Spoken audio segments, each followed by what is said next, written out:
5న అఖండ తాండవం దిగబోతుంది. సో ఎలా అనిపిస్తుంది అమ్మా?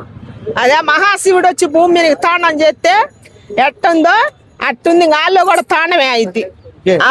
సో అంటే తాండవం పెట్టారు, అఖండకే చాలా మంది బ్లాస్ట్ అయిన థియేటర్లు. ఈసారి తాండవం కదా, ఎలా ఉంటది థియేటర్ లో? నచ్చా అసలు ఇంకా ఎరగదొక్కుంటారేమో అని నాకు భయం అవుతుంది. ఎందుకంటే సాంగ్ రిలీజ్ చూసే మహాశివుడు తాండవం ఆడినట్టే ఉంది. వందలకు ఒకసారి మహాకుంభమేళం వద్దగా నిజమైన అఘోరీలు అప్పుడే కానొస్తారు. ఈయన చూస్తే నిజమైన అఘోరాలుగానే ఉండు మన బాలయ్య బాబు గారిని చూస్తే.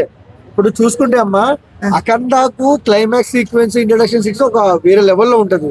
అలాంటిది ఇప్పుడు మళ్ళీ పార్ట్ 2 ఏ లెవెల్లో ఎక్స్పెక్టేషన్స్ ఉన్నాయి మీకు? ఇంకా డబల్ త్రిబుల్ ఉంటది ఏమనుకుంటా నేను ఏర విహారం చూస్తుంటే బాలయ్య బాబుది. ఫస్ట్ అంటే పార్ట్ 1 లో రక్తపాతం మొత్తం గాల్లో లేస్తే శవాలు. ఈసారి ఎలా ఉంటాయి? ఈసారి మరి ఆకాశానికి అంటుకుంటాయేమో. సో కానీ కొన్ని బాలేవు అని ట్రోల్ చేస్తున్నారు బాలయ్య బాబుని. ఏం చెప్తారు ట్రోలర్స్ కి? అసలు చూసి కదా చెప్పాల్సింది, చూడకుండా బాలేదని ఎట్లా డిసైడ్ చేస్తాం ఏదైనా. బాలయ్య బాబు సినిమాలంటేనే డైలాగులకి ప్రాధాన్యత ఎక్కువ, ఫైటింగ్లకి డైలాగులకి. మరి బాగలేదని అప్పుడే ఎట్లా డిసైడ్ చేస్తారు? బోయపాటి శ్రీను బాలయ్య ప్రతి సినిమా హిట్ అయింది, ఈ సినిమా కూడా హిట్ అవుతుందా? అయిద్ది అనుకుంటాను నేను. ఆ రోజుల్లో సమరసింహారెడ్డి ఇప్పుడు దాకా గుర్తుంది. ఆయన ఎన్ని సినిమాలు తీసినా హిట్టే వచ్చింది. ఈసారి కూడా డబుల్ హిట్ అయింది అనుకుంటున్నా నేను.